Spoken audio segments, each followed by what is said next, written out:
For the past few years, I've been a collector of stories, mostly a collector of stories about faith or belief, or the lack of belief.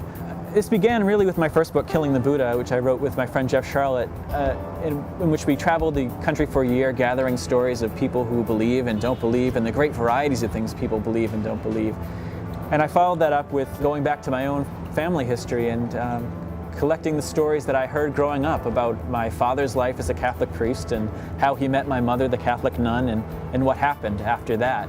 But really, I've been realizing since I wrote this recent book, Songs to the Butcher's Daughter, that this collecting of stories really started for me in the few years right after college when I got a job as a Yiddish book collector. Catholic guy from Boston, I nonetheless got a job with the Jewish Cultural Organization. And my work for about 3 years was just driving a truck up and down the East Coast, meeting people, picking up their used and unwanted books, and in the process learning their stories. Because of this experience of learning their stories, I wanted to find a way to write about it in a way that would convey not just my own feeling of gratitude for having heard them, but really what they experienced. And so that's how I came to write this novel. I wanted to convey the experience of what it's like to be someone who has outlived your language, basically. What it's like to watch the words that you learned first from your father and mother, to watch those words fade away. I was ever hopeful that I would learn their trade well enough to leave the garment shop behind. When it came time to write this book, the book that I always knew I wanted to write about Yiddish, I had to decide how to do it. Did I want to write a nonfiction book about my experiences as a Catholic learning Yiddish?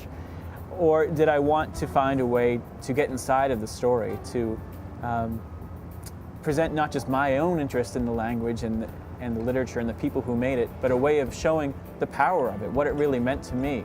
And so fiction was the natural choice. It just let me get inside the life of a particular person, Itzik Malkish, my character, my last Yiddish poet in America. And it let me tell the history of the 20th century as he experienced it through his eyes, and not just my own nonfiction interpretation of the life of an actual living poet.